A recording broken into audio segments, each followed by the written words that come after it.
I think we're good to go. Yes? Okay, cool. All right. Make sure I stay on track. Just to make sure that everybody stays awake, we're gonna sugar load you up. So during the conference, we're gonna be throwing out candies. Because I'm in information security, I don't play a lot of sports, so if I throw something at you, don't take it personal. All right, so thank you, Louisville ISSA, for having us for your information security conference. What is this, your 16th year? 16? Woohoo, yay. Everybody seems so excited after lunch. All right, so legal disclaimer. Today we're going to talk about ransomware recovery. More specifically, there have been a number of organizations that have allowed me to share their information in hopes that you can either prevent ransomware attacks from occurring or increase your security posture. How many of you are familiar with ransomware or have lived that experience? It's a great experience, isn't it? I haven't lived it yet. I've just heard of it. Oh, you've heard of it. Oh. You live vicariously. All right. So while I'll try the best not to name the names, some of them you may identify as we have clients all over the U.S. A little bit about myself. I've been in the industry now for 30 years to the point where I've come to the conclusion that the grass is brown everywhere. So with that, we'll go ahead and kick right in. So a little bit about myself. My name is Edward McCabe. Again, I've been doing this for about 30 years now. I am a prior sailor, believe it or not. Any other veterans in the room? What branch?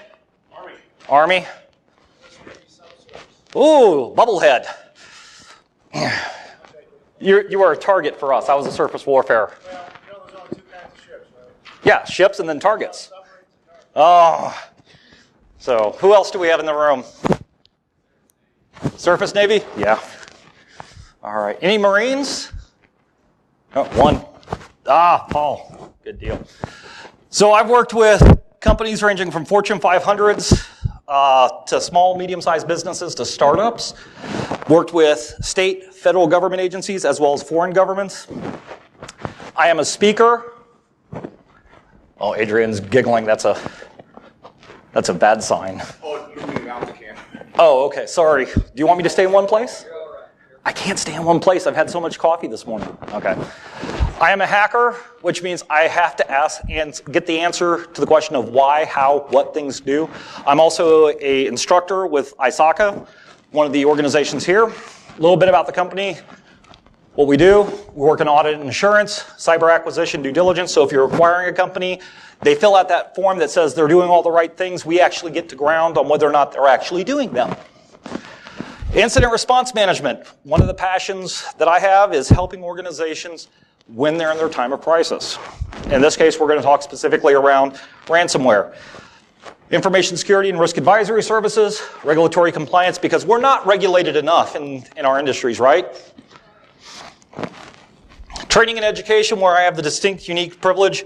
We are Central Ohio's and most of the Ohio River Valley's only accredited training organization that has instructors across the core 4 certifications around governance of enterprise IT, information security management, information systems audit, and risk and information system control, as well as the governance framework at COBIT, and soon, next year, hopefully, the Cybersecurity Nexus platform, CSX, as well as doing vulnerability assessments and pen testing. So that's the adult version of me. I travel way too much.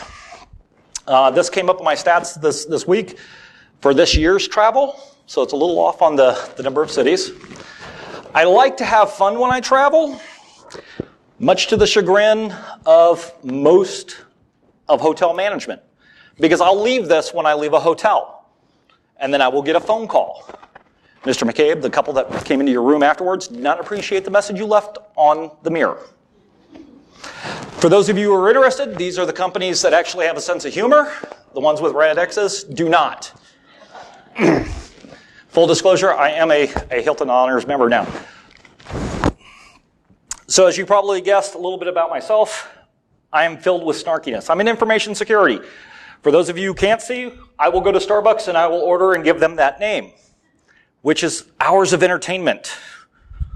Nothing like being in a Starbucks where you have somebody call out Marco and watch the crowd respond with bingo. See, you guys have a sense of humor. I'm really jaded because of math. This is the number of data breaches that we've incurred. Thank you, Yahoo, for putting us over the billion mark. I'm somewhat controversial because I will tweet images like this about compliance, followed up with that. I had somebody actually stop me and they're like, you traumatized my child. I was like, why is your child following me on Twitter? Well, let's get to the actual problem. And yes, it's true, I'm not right on any level. This is my normal work attire. Oh, I am a geek. I am wearing my Boba Fett socks today, too. Any other science fiction geeks in a room? Really, only one person admits? 2, 3? Okay. It's a safe space here. We can admit to being sci-fi geeks. So what we're going to talk about today, we'll talk about malicious software. Specifically, we'll get into the area of the history of ransomware, where it came from, and where we're at today. How old do you think ransomware is? Oh, who said that? What kind of chocolate do you like? Okay. Nicholas, do you have? Oh, okay. No. We'll let you pick. I got it. Get to pick your chocolate. They didn't tell you this was going to be an interactive talk, did they? Hershey's. From doctors to criminals.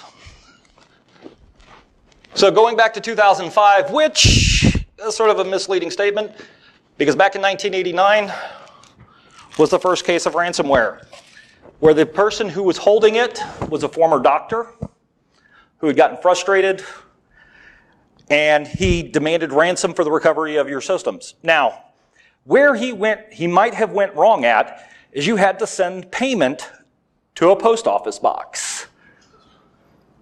Might that pose an issue if you're a criminal? Again, he was a doctor, not a criminal. All the way through, coming up to, how many of you remember this? WannaCry. WannaCry, is that a good thing, bad thing? Good, bad? It's your state of mind every day. You're in information security longer than I have, right? I used to be happy. So this was an unprecedented attack because of the fact of all the individuals that were impacted. But there was something else that was a little bit problematic. How did WannaCry propagate? Anybody remember? Well, we're going to get into that. This was within the first 24 hours of WannaCry being released and identified in the wild. Over 200,000 plus organizations were impacted, some very large ones. Anybody remember what day this happened? Mother's Day. My mother called me to ask me about this. Not the call that I was expecting, because my mother is not in information systems or IT. She actually sells furniture for a living. So when my mother calls me about something like this, I know it's going to be big. How many of you get calls from your mother saying, hey, what's this new virus that I'm hearing about? Well, one of the reasons why it was so impactful was because, if anybody remembers, it used a nation-state exploit. Actually, it used 2 of them. Eternal Blue and Double Pulsar. Now, Eternal Blue was the one that got a lot of recognition. However, the way it propagated was using SMB, small message blocks, protocol. Well, how is it that SMB protocol impacted all these organizations? Anybody want to guess? It was exposed. Because what could go wrong with having Windows file shares exposed to the internet?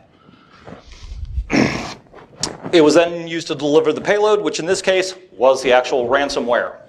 The scourge of our existence. Which brings us to a unique point.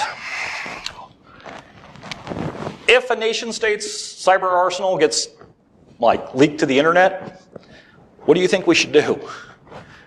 We should patch. Patch now. These are not your common run-of-the-mill exploits. These were designed for the purpose of exploiting other nation states. What was interesting was Microsoft, prior to this being launched, Microsoft made the patch available. Which brings us to our timeline. 1710 was released. Microsoft put it out. This is the actual timeline. From there, of course, our conference required hacker. You know, the guy who can hack into your network one-handed but can't buy a chair. They started working on this. They started researching and finding out what was going on. Now, during that time, of course, business as usual for IT, right? We're just going to hang out. We're not going to patch. We're trying to explain to the business why we need to patch, but it's, you know, just like every other patch. No, this was a little bit different. Then we had the shadow brokers dump, which released the tool. It actually released a number of tools, some of which we're still dealing with today. Bad guys got an early Christmas gift, way back when. And then we had WannaCry, or what I call the dumpster fire of things.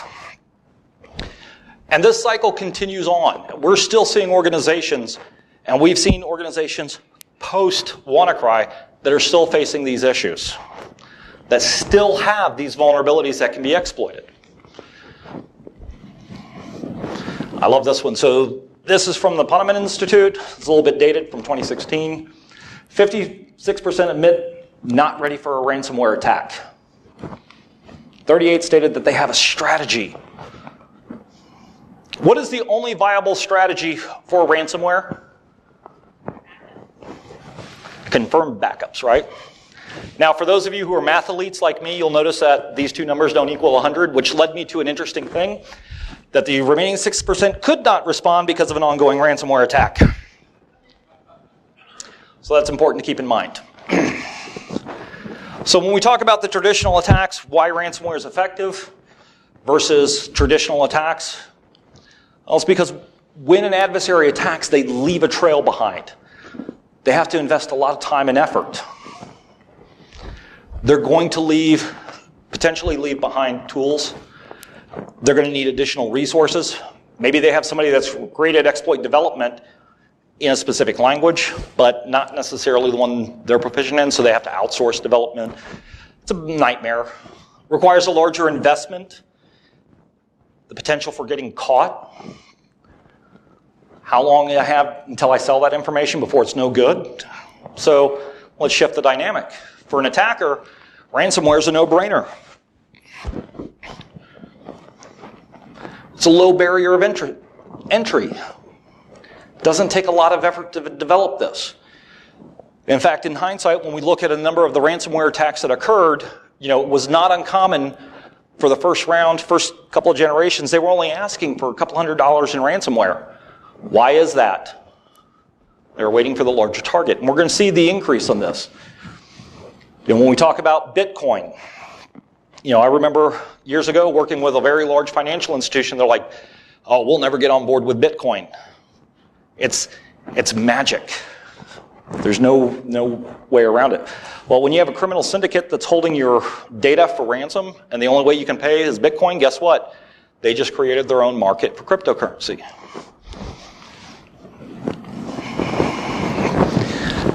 When we look at getting into launching a ransomware attack, just like everything else, it's as a service. Now, you can't go to Amazon Prime yet and ask for a ransomware attack, but maybe.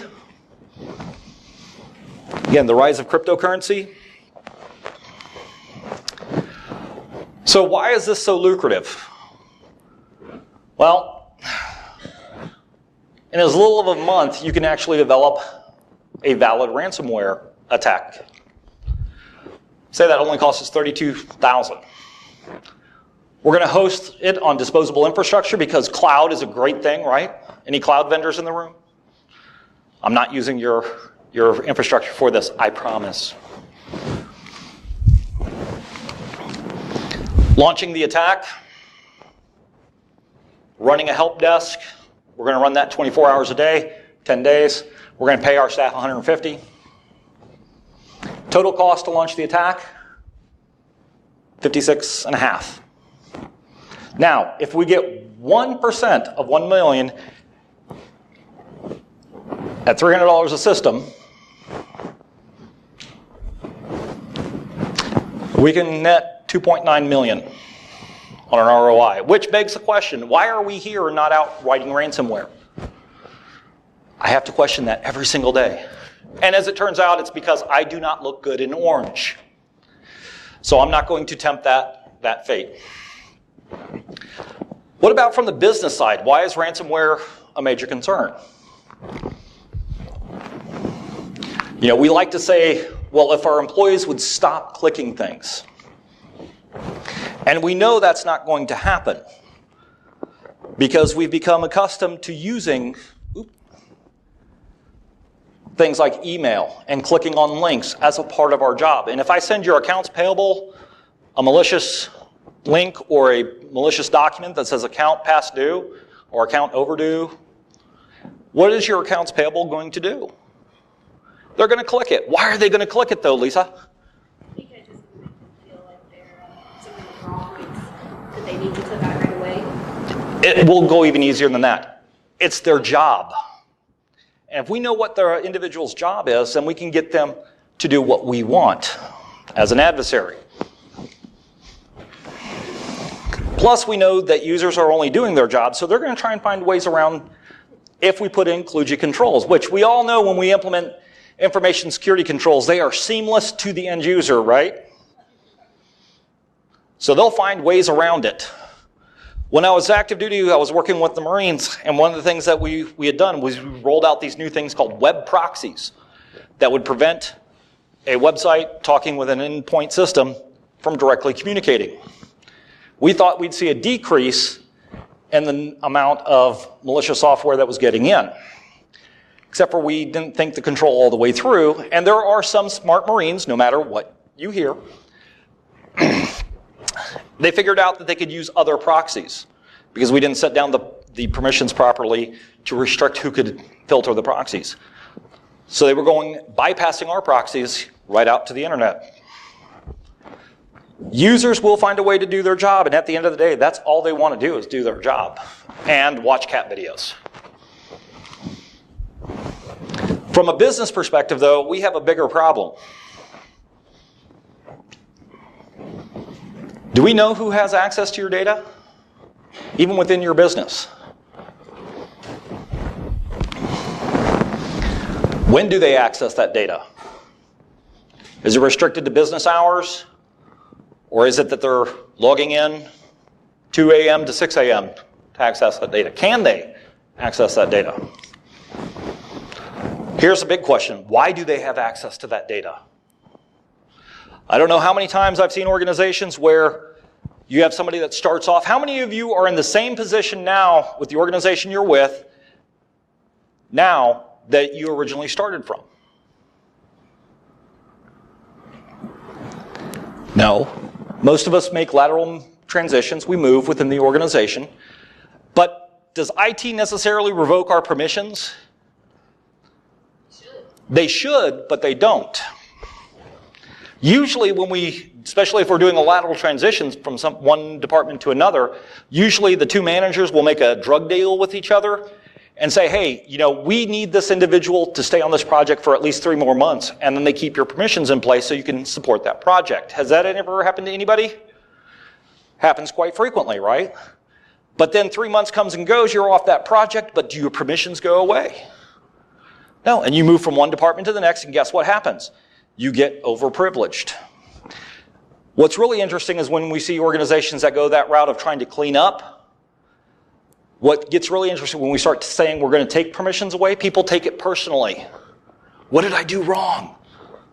Nothing. You don't need it. Why do you want something you don't need access to? Where can they access it from? Do you have to be on campus and on-prem? Or can you remote in? maybe it may not be a good idea for your R&D staff to be able to remote access your data. Because what could possibly go wrong there, right? Again, is it required for them to do their job? Do we know? How many of you have role-based defined access controls within your organization? We've got about a room of 100, and I saw maybe 6, 7 hands go up. When it comes to ransomware, the ransomware will get the same permissions as any user it infects. Which means, cool, anything that user can touch during day-to-day, so can the ransomware. You have to assume that they have the same permissions. This is why solutions like role-based access controls are very important. Only give access to what is absolutely needed. When it comes to paying a ransom, if you get hit, what are the pros and cons? Well, one pro is you can potentially restore if you pay. But this begs the question, do you have a business continuity plan and disaster recovery capability? And more importantly, is it truthful? Does your BCP and DR take into account a ransomware attack? And have you tested it? Do you know with certainty you can get your data back? How many of you have BCP and DR plans that have like that 1/4 inch of dust on the binder? You don't have to raise your hand. A lot of organizations do. Some folks look at it as being the cheaper alternative compared to the value of the data. Can you live without that data that's being held hostage? Maybe, maybe not. Back to business as usual once you pay the ransom. Yeah, that's the same position that got you to where you're at present. On the con side of the house, it does promote criminal activity. Are you sponsoring somebody like ISIS or DPKR? Maybe, maybe not. Maybe it's just Cousin Yuri over in Kiev that you're sponsoring. That makes you feel better, right? Talk about potential file corruption. Just because you pay does not mean necessarily that your data is going to be recovered, as we'll cover later on. And keep in mind, you're dealing with a criminal organization or an adversary. They infected you once. So when they send you that self-extracting key method to decrypt your data, what else are they putting on your systems? Or do you even know? Now, it may sound like a no-brainer. Hey, we'll pay $17,000 and that because security professionals are expensive. Just pay the ransom? Unfortunately, there's a big but here. Things you need to consider. How many of you heard about the Hollywood Presbyterian attack? This was classic. They got hit with ransomware. They got the note for $300 per computer system. How many of you deal with incident response on a regular basis? Do you ever want to poke the bear? So their IT administrator who got the ransom reached back out to the adversary and said, do you have an idea who we are? Our lawyers are going to sue you. At which point the ransom then went become multi-millions because now you just announced who you are. Highly recommend if you get hit with ransomware, do not email them from your account. Use a proxy service. Try to coordinate, make it look less than it is. Hopefully they fall into the same issues that we have, that they can't do proper threat intelligence to identify where it's coming from. But they spike the cost of the ransomware exponentially. Niana out of South Korea, they got hit. They tried to bargain with their ransom, or for the recovery of the keys. In fact, they worked out a payment plan. They were going to pay them four $250,000 payments on the agreement that when they hit the third payment, they would get the decryption keys. Spoiler alert, they paid all 3 payments, and guess what they didn't get? Because $750,000 is still better than $1 million, right? Criminals may not be trustworthy, I've heard. Just wondering. The Ottawa hospital that got hit with ransomware, this was brilliant. They were actually prepared. They had practiced. They ran it consistently. They got hit on a Friday, because as it turns out, when do adversaries like to attack? Fridays and holidays. They know the operations are running smooth. However, they had their stuff together, and they were able to fully re-image those systems with a minimal impact.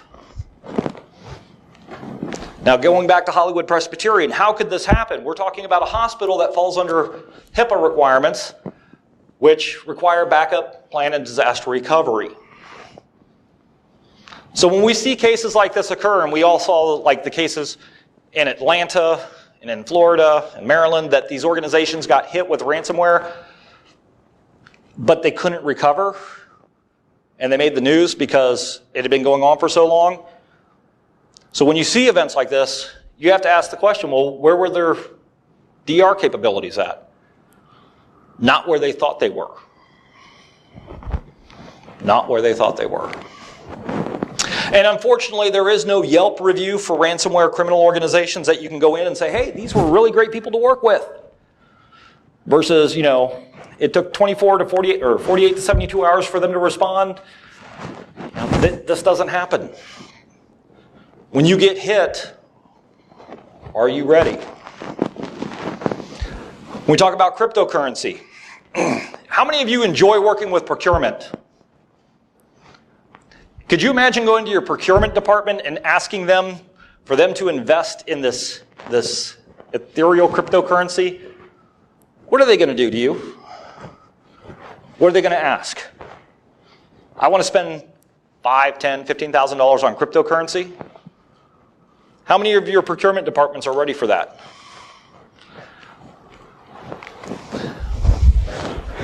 What's that? I said they're going to say to me, give me a GSA contract number. Which we all know, most cases ransomware, that clock is ticking, right? That sense of urgency. And every time that clock hits a certain level, the price goes up. Is it easy to get cryptocurrency? In a best case, if you're working with somebody that already has an established Bitcoin wallet or a cryptocurrency wallet, they can make the payment. But they want to be remunerated and repaid as well. Again, how are you going to get your procurement department to sign off on it? What are the legal implications? You pay this ransom, you're sponsoring ISIS. Are you okay with that? How does that potentially look? What happens with your taxes? We know that the cryptocurrency market is highly volatile. It could be worth a couple thousand today, and in the span of a couple of hours, the price increases or drops dramatically. Can you travel with it? Coming into or out of the U.S., you have to declare any income or any financials that you have over $10,000. Funny story, TSA stopped me because they saw Bitcoin on my laptop. Really wasn't Bitcoin. But that's a story for another time. Let's just say me and TSA are not like this. So let's get into some case studies.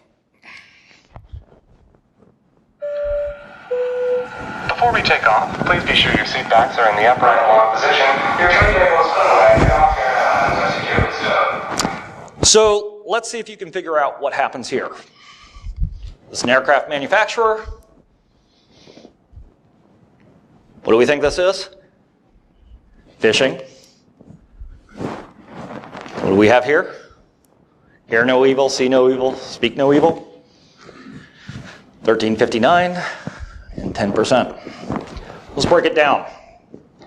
So really what happened was, yes, they opened a phishing email attack. The individual who opened it did not notice that it was malicious and, as a result, did not report it. The ransomware ran for over 14 hours, resulting in 90% of their network systems being encrypted. 90%. Locked out. Business was at a standstill. So what we call the makings of a perfect storm was their environment.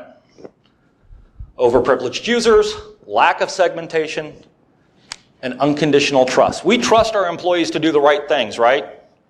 It's not really the employees I'm worried about. It's somebody tricking them into doing something. The secretary is the one who received the phishing email. And they had promoted her to being the senior administrative assistant. IT mistakenly put her into the domain admin group because they thought it was the domain for the administrative staff. Simple mistake that they made. As it turns out, domain admins tend to have a very wide reach, don't they? Lack of segmentation. Secretary's account permissions allowed her to get everywhere within the organization. So when we rolled on site, what we discovered was, of course, as you can imagine, with 90% of the network impacted, all these capabilities were no longer there. The only department that wasn't hit was the engineering department, because when they got hit, they had not brought the engineering department online yet. They had just finished a uplift and had not physically connected them back to the network. Not a good day. We asked about your backups, and they said, yes, we have backups. And it was like, cool, this will be in and out. And they're like, yes, we test these on a regular basis. The grass is brown. Guess who else had access? Those backups, yeah, they had them. The backups were encrypted as well.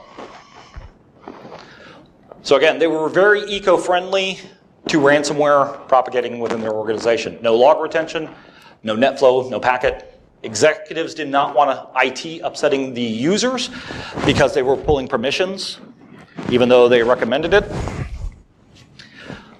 They're now logging. They're capturing net flow with a rolling 48 of PCAP. As it turns out, when it comes to upsetting users versus the ability to generate revenue, guess where senior management goes? They're putting in the appropriate security policies in place. They're training their staff. They're enforcing them.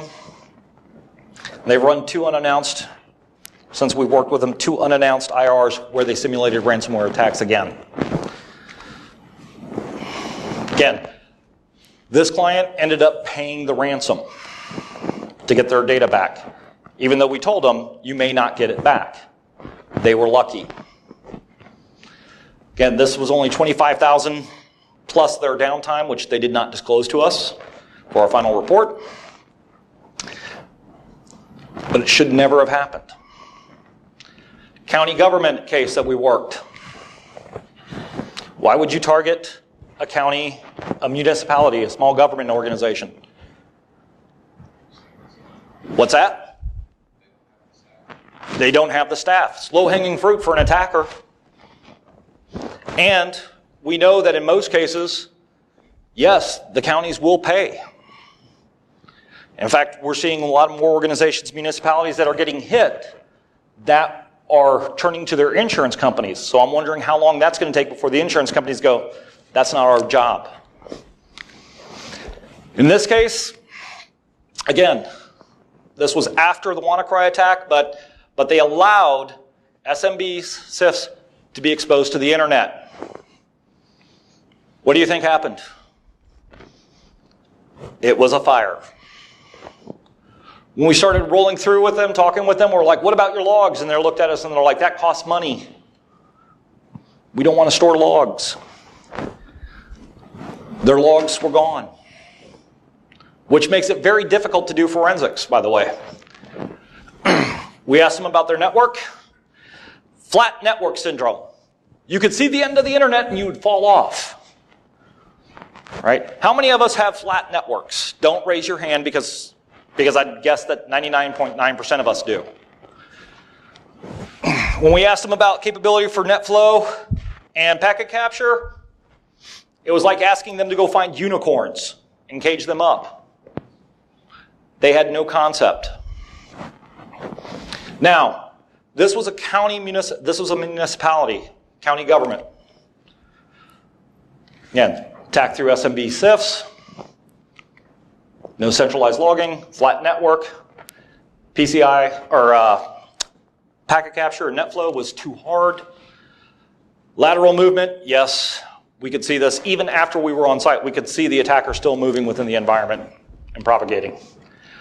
We identified 343 systems out of how many? Well, we didn't know because they didn't have an asset inventory. In fact, 100 of these systems were discovered only because of the ransomware attack. So to give you an idea of the timeline, we see going back from what we were able to see, started playing whack-a-mole. So initially, fire department and sheriff's department were hit. Then the county jail and water utility plant were hit. The passport office and voter registration. County courthouse, DA's office. The tax assessor and the animal shelter were the last two to get hit. The problem with playing whack-a-mole, they tried doing this themselves to try and clean up because their IT manager knew security. They didn't. They created a problem, and that problem was they stomped on everything, which led us to having these types of impacts. People who were supposed to be released from jail could not. The sheriff's department, their call system, which was supposed to be theoretically removed from the system and not on the same network, guess where it was? On the same network. Passports, water treatment facility, firefighting, courthouse, voter reg, tax assessor. And again, this is the same day that we got hit, or we got called, was when it hit that last day with the tax assessor, but I like to try to find goodness, so I think the actual reason they called us was because of this. I think this is why they called us.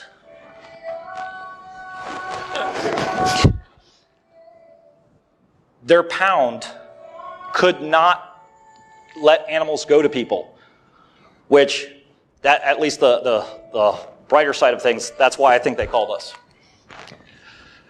Again, when we talk about some of the issues that they had, firewall review, we're doing that now. Log retention, they're outsourcing that to a third party. They're re-architecting their network, which is sad that we have to take that level of effort to do this. Again, a lot of this is being outsourced to a third party. Again, totally unprepared for the incident that occurred. 60% of the business critical systems that they had were able to be recovered. About 100 systems that were being ransomed, IT did not know about, and guess what? They weren't able to recover that data. This one was a cheap one, only $180,000. Again, could have been avoided. Could have been avoided had we been doing the basics.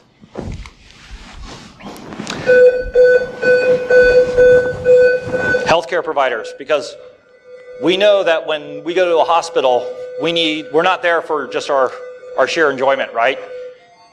Usually it's because there's an issue. These folks were working hard at a breach and ransomware event. Overprivileged users, data was everywhere in their environment. They had no defined boundaries anywhere. We couldn't identify where data was supposed to be and where it had been moved by the adversaries prior to encrypting it. They had roughly 250 employees. 4 were IT. Their CIO, Chief Technology Officer, and then 2 people on the help desk. I think they may have priority issues. They use the same local password on over 400 systems. Because what could possibly go wrong? No information security staff. They were dealing with very public breach as well as part of the ransomware attack.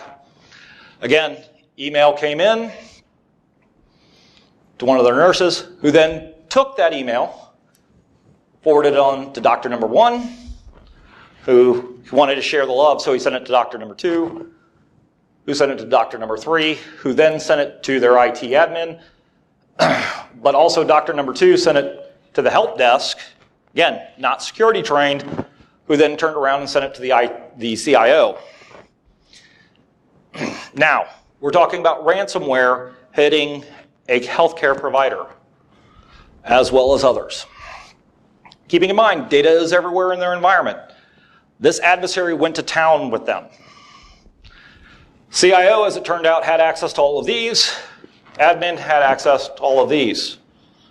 Employee records, old patient information, the cloud drive where they were storing stuff that was not authorized by the organization. The admin was just trying to find additional space because IT told her they had run out of space on their storage device. Oh, this Google thing's free, so I'll just put it up there. We took this picture, and this is, I kid you not, from the client site. Notice that they put a chain, 2 chains, and countersunk it into the ground to secure their picnic table. Someone gave more thought to protecting a picnic table than their customer or their consumer information, their patient's information. Fast forward to the end of that. This one went over $1 million. And again, could have been avoided. Construction company, because as it turns out, criminal adversaries are not discriminatory when it comes to who they attack. They will attack anybody in order to ferret out money. Why would you attack them? Anybody in here a fan of the Wu-Tang Clan? A couple, yeah. Cream, right? What does CREAM stand for? Cash rules everything around me. Wow, are we in a post-lunch coma now? Okay, Nicholas, start getting candy and sugar out to the folks. I'd mentioned earlier, the organization when you're working with. While we were in the course of doing the investigation, they were reading the message that was left behind. Their general counsel, against our wishes, we told them, do not reach out to them. If you want to communicate with them, communicate through us. Their general counsel sent out an email. Dear sirs, we understand that you're presently requiring to pay $200,000 to receive the file keys. They offered, because of financial capabilities, they only offered $20,000 in 2 $10,000 payments. And people, this has never happened to me before in my life because they responded, the adversary responded. Conversation with the CFO exceeds their capabilities. They wanted $200,000. They offered them 20 and 2 easy $10,000 payments. We found out about this and we were waiting for it to come. The adversaries responded back. Todd, after much internal discussion, we recommend you fire your CFO and pay the requested amount. And then sent them a screenshot of their general ledger. The adversary had been in their network for some time and had identified exactly which systems to target and go after. They brute forced their RDP session, which, to the company's account, they thought they were doing securely because they put it on a different port than the normal for security purposes. No centralized logging. Again, flat network. Packet capture, not a thing. Lateral movement, much. 43 servers, 200 workstations in total at the headquarters, and 19 active sites. They ended up paying a company $200,000 to broker the transaction to recover their data and recover their data off system so that way they wouldn't get infected by anything else. Again, $250,000 spent to recover from ransomware. Guess who wasn't getting a bonus that year?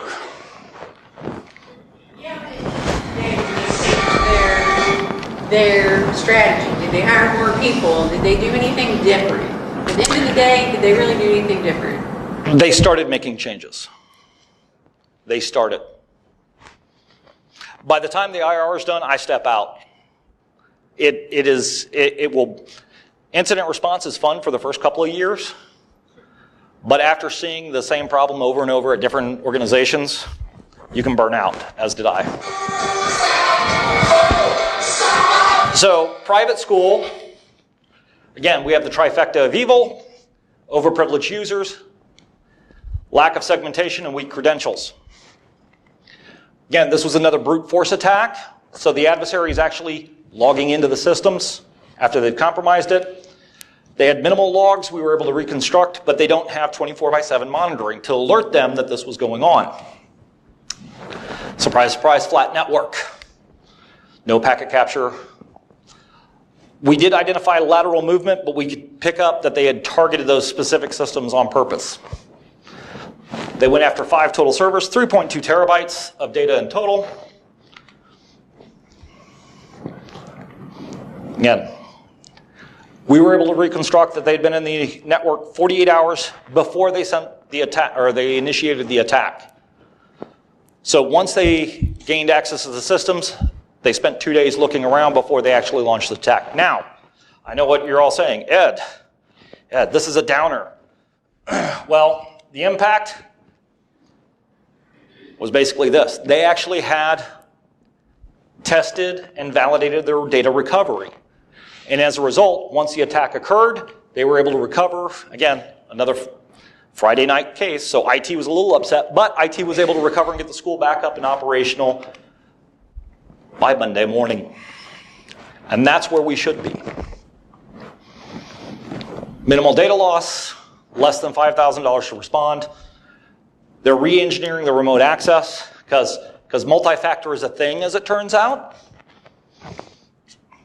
They're increasing their logging and outsourcing the monitoring capability.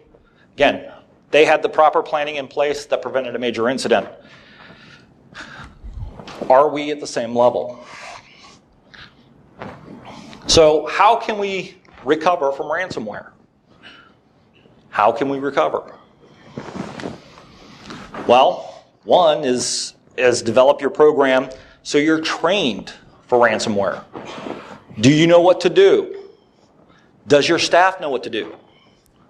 Do they know how to report? Or is your organization like some that look at it from the aspect of, well, that's somebody else's job, so I'm not going to do it? How many of you now include ransomware activities and attacks as part of your business continuity plan? Nobody? What business continuity plan? Do we have that factored in? Getting into areas like network packet capture, with the case of the county attack that I shared, one of the things I didn't share was they had started power cycling systems. One of the systems they had left unattended. We were able to go into the memory and recover the decryption key, and that's how we started recovering some of those files. Not all of them, but some of them.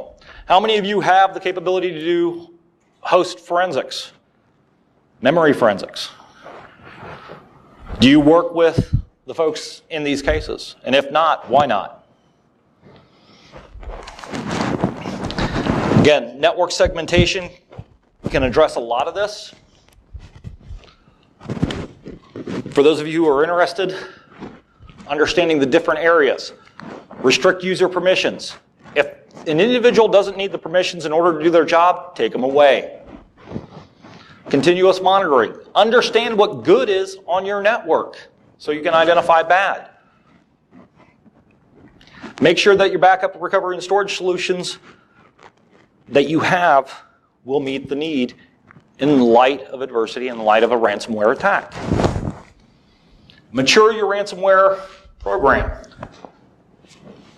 Network segmentation is a big start. That's a Herculean effort. It's the equivalent of saying we're going to move the building 6 inches to the left because you're going to break things. But it needs to be done. Otherwise, we run the risk of not being able to recover.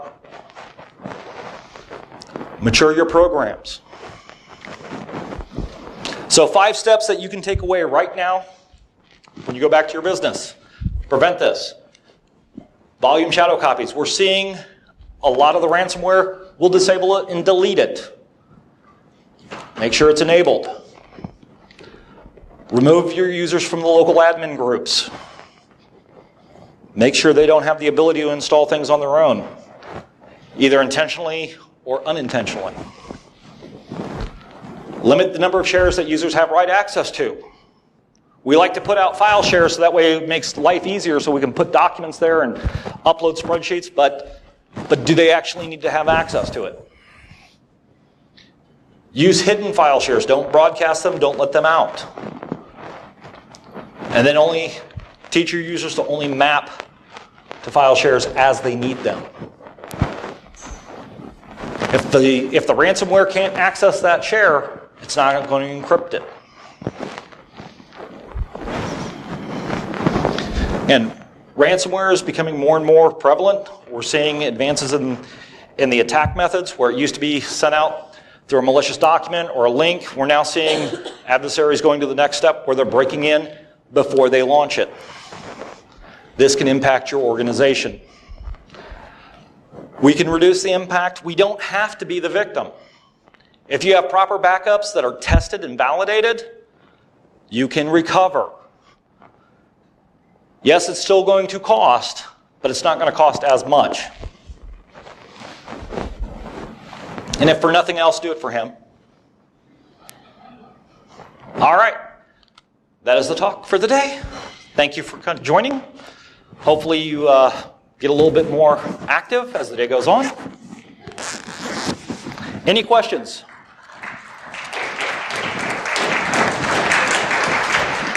No questions?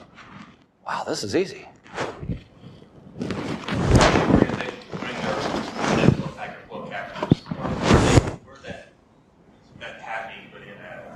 So we're seeing organizations, especially the ones that have large flat networks, like most organizations, they're putting them on their perimeter devices. So firewalls on the backside of the firewalls to see ingress and egress. And they're using it to identify any known malicious or C2 type of activity. So they're building out at the same time that they're battling ransomware, they're trying to develop their threat intel capability to identify, is this, why are we going out to this website? Why are we going out on these ports? And identifying it before it becomes an issue. Any other questions?